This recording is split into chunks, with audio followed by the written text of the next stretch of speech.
Bismillahirrahmanirrahim. Assalamualaikum warahmatullahi wabarakatuh. Alhamdulillahirabbil alamin. Wassalatu wassalamu ala asyrofil anbiya'i wal mursalin sayyidina Muhammadin wa ala alihi wa sahbihi ajma'in. Hadirin hadirat jamaah Masjid Al-Ikhlas, Bapak-bapak, Ibu, adik-adik, kawan-kawan yang saya muliakan, para alim ulama, para sesepuh, dan kemudian Bapak, Ibu hadirin semua. Alhamdulillah hari ini kita bisa melanjutkan kegiatan Ramadan kita, dan judul tema kita malam ini adalah tingkatan puasa. Hadirin sekalian, para ahli ilmu dan yang paling terkenal di dalam kitab Ihya Ulumuddin, Imam Al-Ghazali membagi tingkatan puasa menjadi 3. Mungkin sebagian kita sudah mendengar sebagai refresh gitu ya, pengingat kembali, dan mungkin sebagian ada yang belum tahu. Yang pertama disebut dengan shaum al-umum, shaum al-umum atau puasanya kalangan umum. Puasa kalangan umum, Bapak Ibu sekalian, itu sederhananya hanya puasa pencernaan dari mulut sampai lambung, menahan diri dari tidak makan, tidak minum dari sejak subuh sampai maghrib. Jadi fokusnya hanya di organ-organ pencernaan, ya lambung, ya tenggorokan, tidak minum, ya mulut, tidak makan, dan lain sebagainya. Dan ini kadang ulama menyebutnya sebagai shaum as-sathi atau puasa yang terlihat. Jadi kita bisa lihat dia puasa atau tidak kalau dia tidak makan dari pagi sampai maghrib. Nah, ini berarti disebut dengan shaum al-umum, puasanya kalangan umum. Dan ini adalah mayoritas kita. Ya, kita yang paling jelas kita menahan puasa kita menahan dari makan dan minum dari subuh sampai maghrib.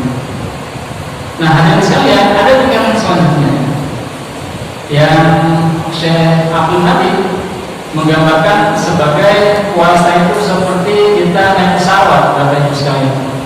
Jadi pesawat itu ada yang ekonomi kelas, ya, pastinya kursinya beda gitu ya, fasilitasnya beda, dan harganya juga beda. Kemudian ada atasnya lagi, atasnya biasanya kita sebut bisnis kelas. Nah, inilah yang para ulama menyebutnya dengan shaum al-khusus, puasanya orang-orang khusus, bukan orang awam, ya, bukan orang umum. Bedanya apa, Bapak Ibu sekalian? Bukan hanya organ pencernaan, bukan hanya mulutnya tidak mengunyah, tidak minum, ya, perutnya tidak mengkonsumsi makanan dan minuman, tetapi juga organ tubuh yang lain. Matanya ikut puasa, telinganya ikut puasa. Matanya tidak melihat hal-hal yang terlarang, telinganya tidak mendengar hal-hal yang terlarang, kemudian lisannya tidak mengucapkan hal-hal yang terlarang, termasuk juga kakinya tidak melangkah dan juga tidak melakukan hal-hal yang dilarang, termasuk juga tangannya menahan diri dari hal-hal yang dilarang. Jadi sudah lebih meluas. Kalau yang tadi hanya mulutnya saja. Nah, yang kedua ini sudah naik tingkatan, juga menjaga organ-organ tubuhnya. Dan Nabi Muhammad SAW mengingatkan kita dengan hadis beliau, "Rubba shaimin laisa lahu min siyami illa al-ju' wal 'atash." Kebanyakan orang yang puasa itu tidak dapat apa-apa kecuali lapar dan haus. Kenapa? Karena di hadis yang lain, ya, Allah Subhanahu wa taala menyatakan, "Man lam yada' qawla zur wal 'amali," barang siapa tidak meninggalkan perkataan dusta dan perbuatan dusta, "Falaisa billahi hajat li'an yada' ta'amahu wa syarabahu," maka Allah tidak butuh dia meninggalkan makanan dan minumannya. Artinya Rasulullah mengingatkan kita bahwa seharusnya bukan hanya mulut dan lambungnya saja yang berpuasa, tetapi juga lisan kita, kemudian tangan kita, perbuatan kita juga harus ikut berpuasa. Nah, itu yang disebut dengan shaum al-khusus, yang kita anggap sebagai bisnis kelasnya. Biasanya kalau bisnis kelas kursinya lebih empuk gitu ya, makanannya lebih enak, kemudian fasilitasnya lebih bagus, tetapi harganya juga lebih mahal. Termasuk juga penumpangnya, ya beda orang. Yang di bisnis kelas dengan di kelas ekonomi beda orang. Kualitas orangnya juga berbeda. Dan tingkatan paling atas, Bapak Ibu sekalian, yang para ulama menyebutnya dengan shaum khususul khusus atau shaum khususil khusus, shaum yang lebih khusus lagi, orang yang lebih istimewa dari orang-orang yang istimewa. Kalau kita istilahkan mirip dengan VVIP gitu ya, atasnya bisnis, mungkin eksekutif kelas atau first class. Apa bedanya Bapak Ibu sekalian? Kalau yang tadi hanya organ-organ tubuhnya, hanya perutnya, mulutnya, kemudian tangannya, telinganya. Nah, kalau yang khusus itu dia juga termasuk pikiran dan hatinya. Artinya dia tidak memikirkan apapun kecuali yang baik-baik, tidak merasakan apapun kecuali yang baik-baik.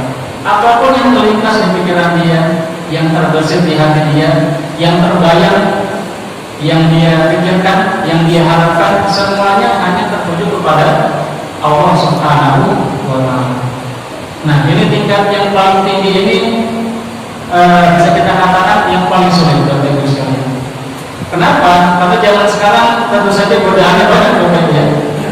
Ya, mulai dari sahur ada sinetron gitu ya. Pikiran kita nggak fokus lagi. Tadinya mau main tangan gitu ya, pikirkan ibadah, akhirnya jadi mikirin sinetron. Setelah itu buka HP, ada banyak hiburan-hiburan. Tadinya mikirin mau baca database gitu ya, akhirnya dia mikirin yang lain. Nah, hadirin sekalian, tetapi kalau kita sanggup ya mencapai tingkatan itu, khusus, Syekh Abdul Nabi menjelaskan bahwa kita akan mencapai sebuah sifat yang disebut sifat somadiyah. Apa itu sifat somadiyah? Sifat yang tidak bergantung kepada apapun kecuali kepada Allah Subhanahu wa Ta'ala. Tidak bergantung lagi kepada makanan, minuman, hiburan, tetapi fokus kepada Allah Subhanahu wa Ta'ala. Seolah-olah orang yang sudah mencapai tingkatan shaum khusus ini meninggalkan alam dunianya menuju alam malaikat. Karena para malaikat hadirin sekalian tidak makan, tidak minum. Para malaikat tidak tidur 24 jam, 7 hari seminggu, bahkan 365 hari dalam 1 tahun, kerjaannya hanya ibadah saja. Tidak ada pergi ke toilet, tidak ada makan, tidak ada tidur. Sepanjang waktu isinya hanya ibadah kepada Allah Subhanahu wa Ta'ala. Dalam Al-Quran disebutkan la ya'suna Allaha ma amarahum wa yaf'aluna ma yu'marun. Para malaikat itu tidak pernah bermaksiat kepada Allah dan selalu melaksanakan apa yang diperintahkan. Demikian hadirin sekalian tingkatan-tingkatan puasa yang barangkali bisa menambah motivasi kita untuk bisa memperbaiki ibadah kita, meningkatkan fokus kita, dan kalau bisa meningkatkan juga tingkatan puasa kita. Mudah-mudahan kita semua diberikan kekuatan, istiqomah, bisa meningkatkan kualitas puasa kita sampai akhir nanti di bulan Ramadan, yang sebagaimana Rasulullah beliau bersabda di Ramadan mutaqabbilan. Di bulan Ramadan begitu banyak manusia-manusia yang dibebaskan dari api neraka, diberikan ampunan oleh Allah Subhanahu wa Ta'ala. Mudah-mudahan kita semua meskipun tentu saja ada kekurangan juga termasuk hambanya yang diberikan maghfirah, ampunan dari Allah Subhanahu wa Ta'ala. Demikian hadirin sekalian yang bisa saya sampaikan. Terima kasih banyak atas perhatian dan kesempatannya, dan tentu saja kurang lebihnya saya mohon maaf dan sebesar-besarnya. Wassalamualaikum